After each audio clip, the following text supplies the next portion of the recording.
نقوم بإنشاء الدخول إلى متصفح موزيلا.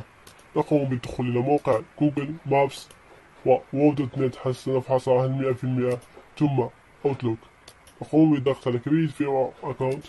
نذهب إلى هنا نأخذ معلومات اسم، كما أنني سبق وأخذته سوف أضعه هنا في هذه الخانة. أضع بينهم فاصل حتى لا يحدث شيء وتمر العملية.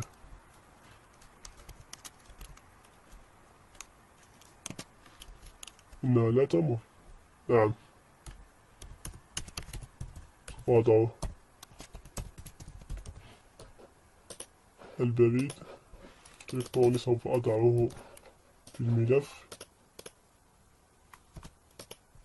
لأنني أريد كل شيء منظم، ولا أقوم ببعثرة أي الأشياء حتى لا يحدث أي شيء عندما يأتيني رسالة سسبند ليتوانيا يونيتد كينغدوم. نأخذ على سبيل المثال 20 أبريل، على سبيل المثال أبريل 1988.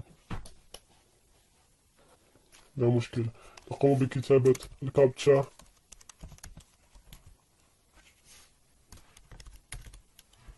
أربعة WLXG.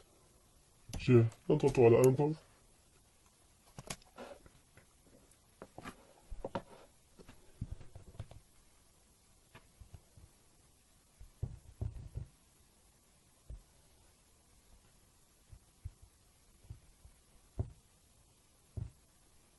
ننتظر على ما يتم إنشاء حساب على أوتلوك. نقوم على وضع يدي هنا حتى تتكرر عندما أضغط. جوجل مابس لم يعمل. لسبب ماذا؟ بسبب الإنترنت الذي لم تعمل معي، لأنني أستعمل أحد البرامج تخفي أو من بالVPN. اذهب لي هنا. سوف أذهب وأكتب إيباي. لا أكتب إيباي مباشر إيباي دوت كوم، أكتب إيباي فقط. اذهب لي هنا. أضغط على الصفحة المباشرة. أنتظر قليلا. أذهب هنا. يظهر لي منتج. أضغط على المنتج الأول، الثاني، بعدها أقوم بعمل ريجستر حتى لا يحدث ما حدث. سوف آخذ الاسم. أقوم بعمل مثلا على سبيل المثال أندرويد ستور على سبيل المثال. والإيميل سوف أقوم بوضع أندرويد. أما في كلمة المرور سوف أضعه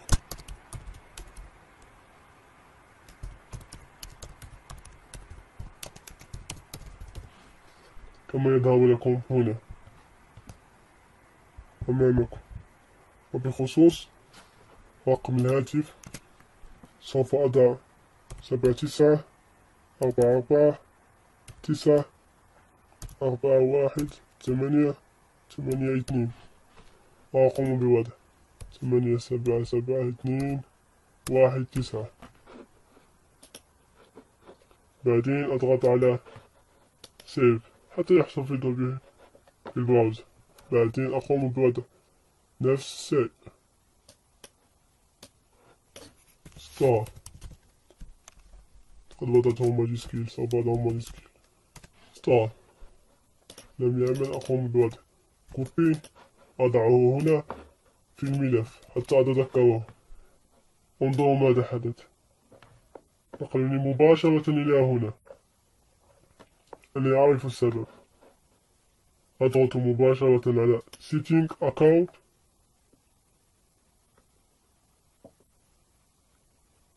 وأنتظر قليلا لأن الإنترنت لدي ضعيف جدا. حسابي بيزنس كما تنظرون. أقوم بوضع Automatic Payments. Please save account. هذه أحسن طرق التي أعمل بها شخصيا. يظهر لي رسالة: أين أنا؟ أقول حاليا أقوم بالضغط على أكتياليزي. على ما يصل، على ما يحدث لم يظهر لي أي حدث. أقوم بإعادة وضع، ثم أقوم بكتابة في جوجل لأن لم يظهر لي أي فعل. أين أنا؟ ماي جوه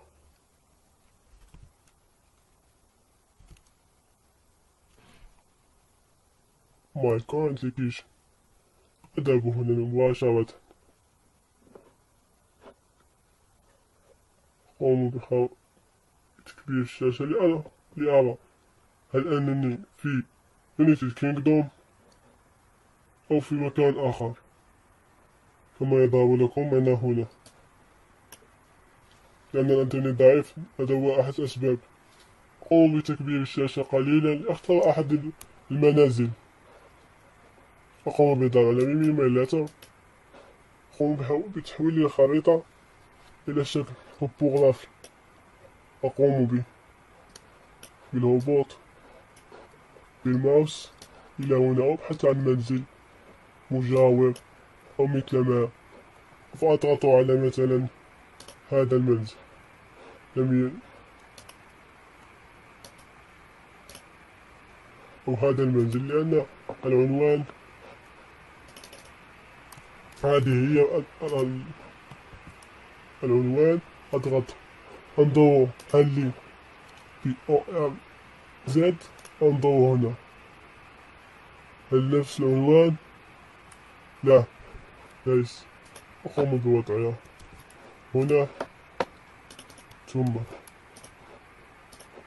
هنا، ثم هنا. اختار على سبيل المثال لندن أو إذا شابه. إذا لم كنتم في عجلة من أمركم فاضغطوا مباشرة هنا وهنا ولا شيء، لأننا مثل هذه العناوين لا تهم. أقوم بوضع مستر. أقوم بنقل الاسم الكامل كامبل. أضغط هنا بروفيت كونس. أنتظر قليلا. يقومون بتحويل مباشرة إلى صفحة أخرى.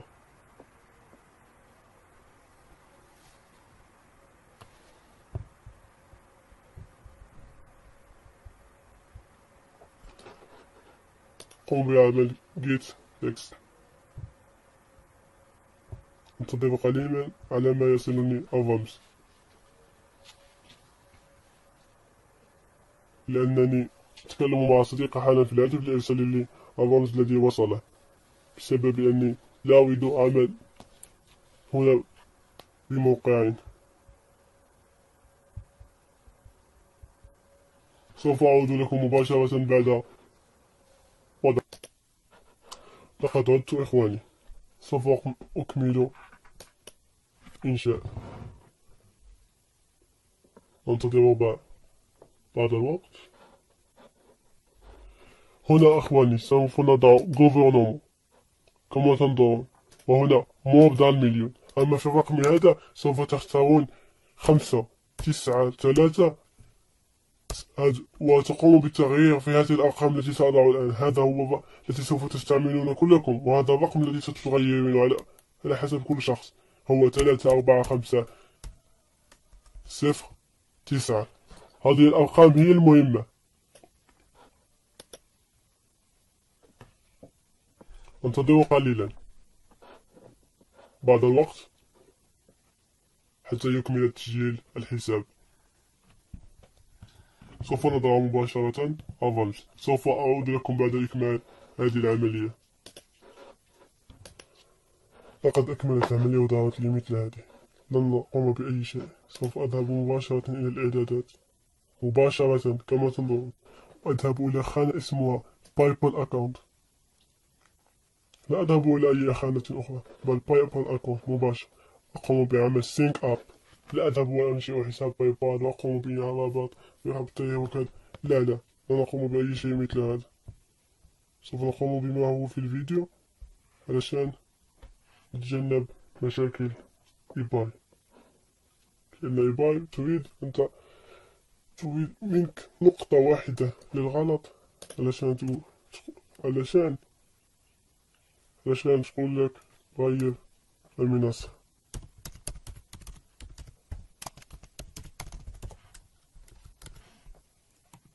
سوف أضع هنا كلمة المرور،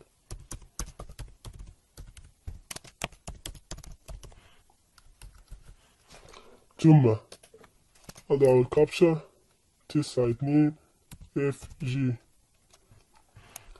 العنوان كما هو هنا، هذا رقم الهاتف كما هو أمامكم. قوموا بعمل سيف، قوموا بحفظ الرقم الهاتف هنا، لا مشكلة. لم تقبلوا مني هذا الشيء، لم أعرف السبب، ولكن سوف أقوم بإعادته.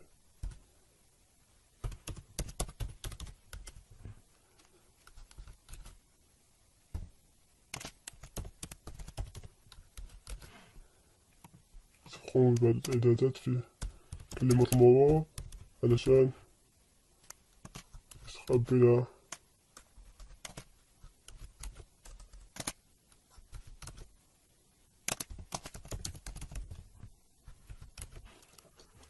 اسمه نوت ماتش. سوف أعود لكم بعد تخطي هذه المرحلة وهذه العمل. بعدما انتهيت من وضع تلك الأشياء، انتهت العملية بكل نجاح، حيث عندما تقومون بإنشاء حساب بايبال داخل إيباي، بل هناك تؤكدون بأنكم تريدون العمل بشكل جيد لإيباي. عندما يأتي الإيجنت ليفحص حسابكم، يرى أن حسابكم مفعل وكل شيء على ما يرام، لأن تلك الأمور هي أهم الأشياء التي تحكم على مصداقية حسابك أمام العميل الخاص بإيباي. المهم، لقد أكملت الشرح اليوم، ولكن العديد منكم يتساءل عن ماذا وضعت أشياء عادية. ملأت الإيميل والباسورد والكابتشا، ومباشرة عندما انتهيت دخلت إلى الصفحة هنا التي بها ليميت، علشان أقول لكم أن 1000 في الليميت مباشرة عندما تتبعون الطريقة. لا تنشئوا حساب بيزنس مباشر، حساب بيزنس وتلك مراحل بالنسبة، وقوموا بعملية الانتقال، لأن عندما تنتقلون بل تزيدون من جمع لدوني، بمعنى آخر لكوكيز. وأعتذر عن هذه الألفاظ لأني لا أجد اللغة العربية جيدا. المهم، كما شرحت لكم اليوم إنشاء الحسابات، وغدا طريقة إنشاء حسابات إيباي للعمل، غير حساب إيباي المرتبط هنا، بل حساب إيباي الخاص بالعمل، وطريقة عمل ليست. إن شاء الله تركتكم، والعديد منكم يريدون. سوف أعود لكم كما تنظرون إخواني. العديد منكم يتساءل، أنا قمت بوضع فيزا، ولكن الفيزا كيف استخرجتها ووضعتها هنا؟ استخرجتها انطلاقا من فيزا شوبينج الخاصة بي حتى تكون فيزا فريش. قمت بأخذ الأرقام الأولى وعمل لها جينيريت في أحد المواقع، وعندما انتهيت وضعتها هنا، وقمت بوضع بانك أكاونت لزيادة مصداقية الحساب، وهكذا.